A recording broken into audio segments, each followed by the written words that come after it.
হিটু Sheikh appeal করেনি এখনো। তার পক্ষ থেকে কেউ করেনি? এখনো হিটু শেখের পক্ষ থেকে কোনো অ্যাপিল দাখিল হয়নি। যদি না করে বা জেলা থেকে না করা হয়, না করলে শুধু জেল অ্যাপিলের শুনানি 22/7/2025 তারিখ অনুষ্ঠিত হবে।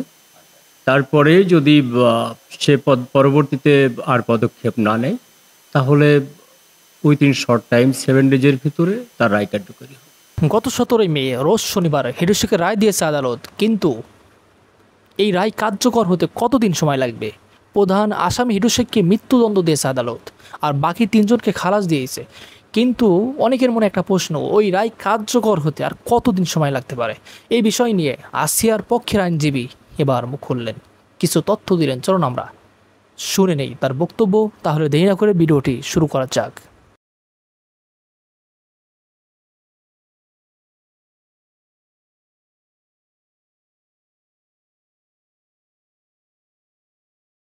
অবগত আছেন যে মাগুরার চাঞ্চল্যকর শিশু আসিয়া ধর্ষণ ও হত্যা মামলায় আসামি হিটু শেখকে বিজ্ঞ আদালত গত ইংরেজি 17/5/2025 তারিখ রোজ শনিবার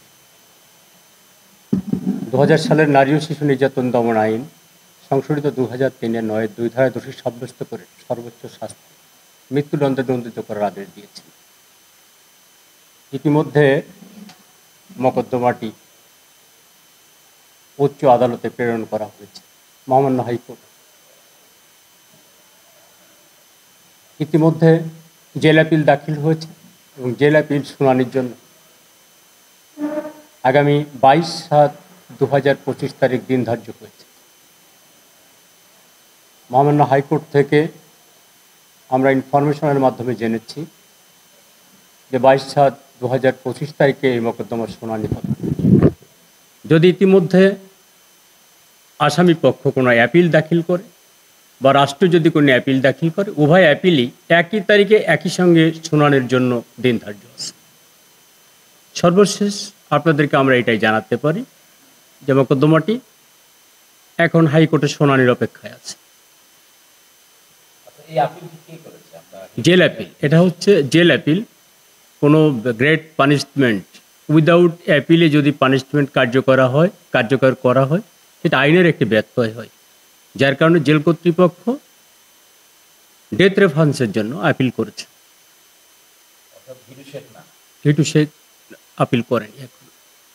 তার পক্ষ থেকে কেউ করেনি? এখনো হিটু শেখের পক্ষ থেকে কোনো অ্যাপিল দাখিল হয়নি।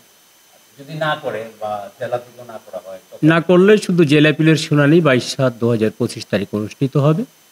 তারপরে যদি সে পরবর্তীতে আর পদক্ষেপ না নেয়, তাহলে উইথিন শর্ট টাইম 7 ডেজের ভিতরে তার রায় কার্যকরী হবে। পরবর্তীতে 2003 সালে সংশোধিত করে 2020 সালেও এই আইনটি আরেকবার সংশোধিত হয়েছে এবং তখন সর্বোচ্চ সাজা যাবজ্জীবন থেকে পরিবর্তন করে মৃত্যুদণ্ডে দণ্ডিত করার আদেশ হয়েছে। এবং মৃত্যুদণ্ডের যখন একটি আদালত থেকে আদেশ হবে, যে সাজাই হোক না কেন, তার আপার কোর্ট আছে, উচ্চ আদালত আছে, সে উচ্চ আদালতে তারা অ্যাপিল করার সুযোগ পাবে। এটা যেহেতু বিজ্ঞ জজ নারী ও শিশু নির্যাতন দমন ট্রাইব্যুনাল উনি আদেশ দিয়েছেন, ওনার আদেশের বিপক্ষে অ্যাপিল করতে হবে যে হাইকোর্টে। এবং পুরাতন যে 2000 সালের এবং সংশোধিত 2003 সালের নারী ও শিশু নির্যাতন দমন আইন, সেই আইনে স্পষ্টভাবে বলা আছে এই মামলাটি সেই আইনেই বিচার হয়েছে। যদিও পরবর্তীতে আইন সংশোধিত হয়েছে 2025, কিন্তু সংশোধিত আইনে এই মোকদ্দমাটি পড়েনি। সুতরাং পুরাতন আইনে 60 দিনের ভিতরে ক্ষতিগ্রস্ত পক্ষ উচ্চ আদালতে আপিল করতে পারবে। হ্যাঁ, 60 দিনের ভিতরে যদি অ্যাপিল না করে, তার মৃত্যুদণ্ড বহাল থাকবে। বহাল থাকার পরে সেটি যদি পরবর্তীতে অ্যাপিলেট ডিভিশনও করে ব্যবস্থা না নেয়, তাহলে 7 দিনের ভিতরে কার্যকর করার কথা আইনে বলা আছে। আপিল করলে একই তারিখে শুনানি হবে। সেই আপিলটা যে ডেট পড়েছে জেল অ্যাপিল শুনানি, সেই 22/7/2025 তারিখে এই অ্যাপিলটা শুনানি উচ্চ আদালতে, মহামান্য হাইকোর্ট। সর্বশেষ অ্যাপিলেট ডিভিশন পরে, আগে হাইকোর্টে অ্যাপিল চলবে।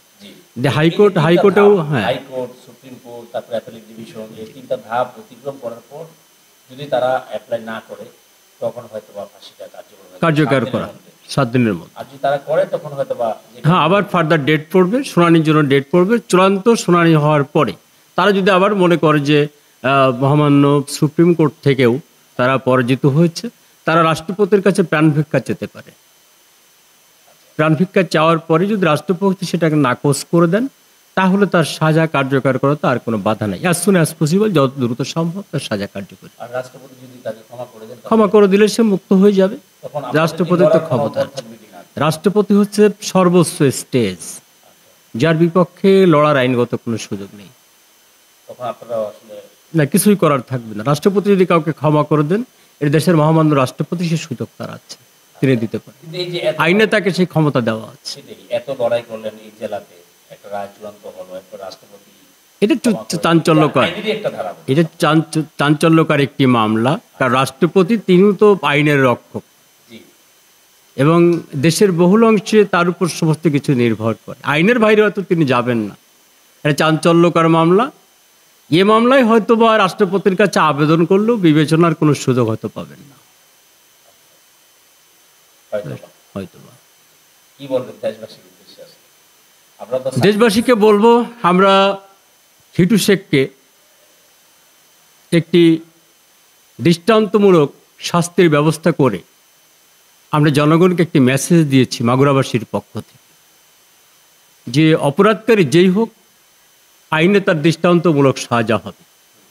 হয়তো হিটু শেখের এই সাজা সারা দেশব্যাপী জানার পরে এই ধরনের হিনিয়াস অফেন্সের প্রবণতা আমাদের দেশ থেকে বহুল অংশে কমে যাবে। স্যার, আচ্ছা, 3 জন তো দেখলাম জামিনে চলে এসেছে অলরেডি, ওই দিন খালাস পেয়েছে। কি অবস্থা? আপনি তো বলছেন বা আপনাদের তরফ থেকে বলা হয়েছে যে এই ব্যাপারে পদক্ষেপ নেওয়া হবে। আমাদের রায়ের কপি হাতে এসেছে। আপনারা জানেন যে এই স্পেশাল মোকদ্দমাটি আমাকে সহযোগিতা করার জন্য গণপ্রজাতন্ত্রী বাংলাদেশ সরকার স্বরাষ্ট্র মন্ত্রণালয় থেকে অ্যাটর্নি জেনারেল পদমর্যাদায় জনাব এহসানুল হক সমাজি সাহেবকে বিশেষভাবে এই মোকদ্দমাটি পরিচালনা করার জন্য দায়িত্ব দিয়েছিলেন। উনি ইতিমধ্যে হজব্রত পালনের জন্য সৌদি আরবে গমন করেছেন। উনি অ্যাজ সুন অ্যাজ পসিবল, যত দ্রুত সম্ভব দেশে ফিরে আসবেন। উনি ফিরে আসার পরে ওনার সঙ্গে আলোচনা করে এবং উচ্চ মহলের সঙ্গে আলোচনা করে আমরা পরবর্তী সিদ্ধান্ত নিব এবং সে কথা আপনাদেরকে আমরা পরবর্তীতে জানাব। যারা দেশ এবং দেশের বাইরে থেকে যারা ভিডিওটি দেখছেন তাদেরকে অসংখ্য ধন্যবাদ। গত 17 মে যে রায়টি দিয়েছে মাগুরার আদালত, প্রধান আসামি হিটু শেখকে মৃত্যুদণ্ড দিয়েছে, বাকি 3 জনকে খালাস দিয়েছে। এই বাকি 3 জনকে খালাস দেওয়া অনেকে অখুশি, তার পরিবারও খুশি না, সে আর পরিবারও খুশি নয়, এমনকি সাধারণ জনগণও কিন্তু এটা নিয়ে খুশি না। কারণ তাদেরকে সামান্য কিছু হলেও শাস্তি দেওয়ার দাবি ছিল সাধারণ মানুষ এবং তার পরিবারের। এটা সামনে হওয়ার সম্ভাবনা আছে। আসিয়ার পক্ষের আইনজীবী কিন্তু জানালেন সামনের মাসের 22 তারিখে হিটু শেখের ওই বিচার রায় কিন্তু দিবে আদালত। সামনে মাসের 22 তারিখে হিটু শেখের রায় দিবে হাইকোর্ট।